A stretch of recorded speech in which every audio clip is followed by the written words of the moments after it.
طائف کے بازاروں میں لوگوں نے پتھر تک مارے، نالین خون سے زخمی ہو گئے، اور ادھر سے حکم بھی آتا ہے محبوب بولو تو صحیح۔ ان پہاڑوں کو ایسے جو ہے وہ جوڑیں گے کہ یہ درمیان میں پس کے رہ جائیں گے، عذاب کے فرشتے حاضر ہو کے پیشکش کرتے ہیں، لیکن میرے حضور فرماتے ہیں نہیں، میں رحمت بن کے آیا ہوں۔ وہی رحمت للعالمین نبی فتح مکہ کے دن حکم دیتے ہیں کہ ابن خطل کو قتل کر دو، اس کی لونڈیوں کو قتل کر دو۔ یہ حضور کا گستاخ تھا، حجب کیا کرتی تھی اس کی لونڈیاں، گا گا کے حضور کی اہانت کیا کرتی تھی۔ اس نے سوچا بچنے کی کوئی صورت نہیں ہے تو کعبۃ اللہ کے پردے کے اندر چھپ گیا۔ پوچھا گیا یہ تو کعبہ کے پردے کے اندر چھپ گیا ہے، یہاں پناہ لے لی ہے، کہا یہیں سے نکال کے قتل کر دو۔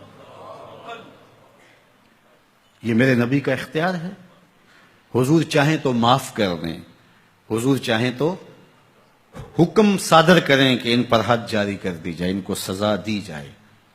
اس لیے ہمارے اوپر لازم ہے کہ جس کا جرم ثابت ہو جائے اس کو قرار واقعی سزا دی جائے۔ ایک تو بات یہ ہوئی کہ جو عمومی طور پہ مختلف جگہوں پہ بیٹھ کے یہ چیختے ہیں کہ حضور نے تو معاف کر دیا، تو آپ معاف کیوں نہیں کرتے؟ آپ اتنے سخت کیوں ہو گئے ہیں؟ آپ حضور کے ماننے والے نہیں ہیں؟ تو میں نے کہا صاحب یہ سنت اختیار کیجئے، اپنے دشمنوں کو معاف کر دیجئے، باقی کسی کے دشمنوں کو معاف کرنے کا آپ حق تو نہیں رکھتے۔ میں اس معاشرے کا ایک معزز شہری ہوں، توہین عدالت کر دی کسی نے تو مجھے اختیار دو نا کہ میں معاف کر دوں۔ کیا تم مجھے اس بات کا اختیار دیتے ہو کہ آپ کی عدالت کی توہین ہوئی اور میں اس کو معاف کر دوں؟ آپ کہیں گے آپ تو ہمارے شعبہ کے شخص نہیں ہیں۔ اچھا پاکستان کے سارے وکیل جمع ہو جائیں اور وہ کہیں کہ چلو اس کو ہم معاف کر دیتے ہیں، تو کیا تم تمام وکلاء کو اس بات کا حق دیتے ہو عدالت کی توہین معاف کر دیں؟ جب توہین عدالت کی معافی میرے گھر میں نہیں دی تو رسول اللہ کی اہانت کی معافی کسی نے تمہارے؟ یہ بات اچھی طرح سن لو کہ یہ تمہارا اختیار نہیں ہے، یہ اختیار ہوتے ہو تصرف کریں، وہ معاف کریں ان کی مرضی۔ تو پہلی بات یہ ہوئی کہ حضور علیہ السلام کا اہانت کرنے والا شخص قتل ہے۔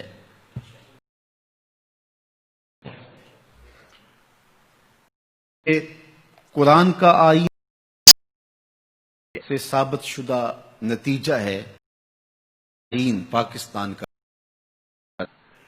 یہ بتاتا اسی میں بھی سال کے بعد یہ قانون بنا تھا کہ جو شخص حضور کی اہانت کرے وہ واجب القتل ہے، اس کو سزائے موت دی جائے گی، اس کو پھانسی پہ چڑھایا جائے گا۔ جب پاکستان کا آئین بنا ہے، پاکستان کا قانون بنا ہے، پھر کیوں بنایا ہے اگر اس قانون کو نافذ نہیں کرنا؟ اب تک پاکستان کے اس قانون کو عملی طور پہ کسی پر بھی نافذ نہیں کیا گیا۔ جب سے یہ قانون بنا ہے یہ قانون کی حد تک ہے اور غیر مؤثر ہے،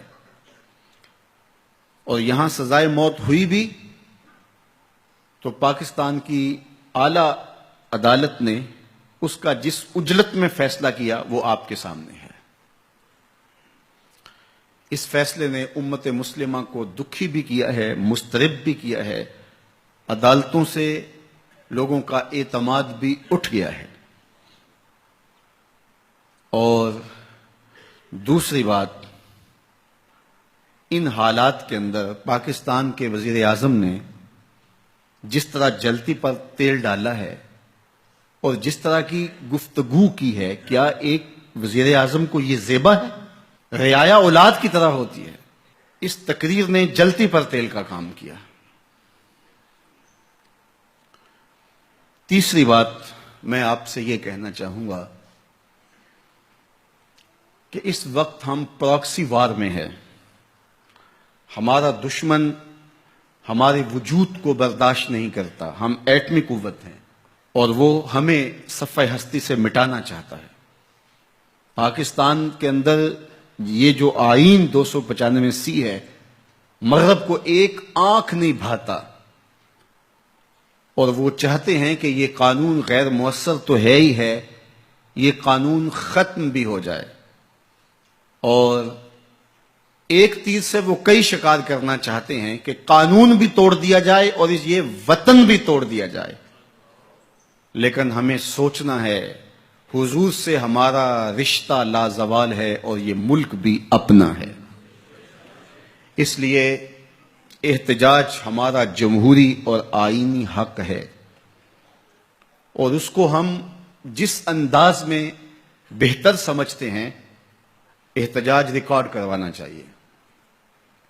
کسی نے بیان دے دیا، کسی نے تحریر لکھ دی، کسی نے کالم لکھا، کسی نے میڈیا پہ آ کے اپنے جذبات کا اظہار کیا، کسی نے اداروں کو پیغام دیا، کسی نے احتجاجی مظاہرہ کر کے جلوس نکال کر کے اعلان کیا، کسی نے دکان بند کر کے اس بات کا اعلان کیا کہ ہم تمہارے اس فیصلے کو قبول نہیں کرتے.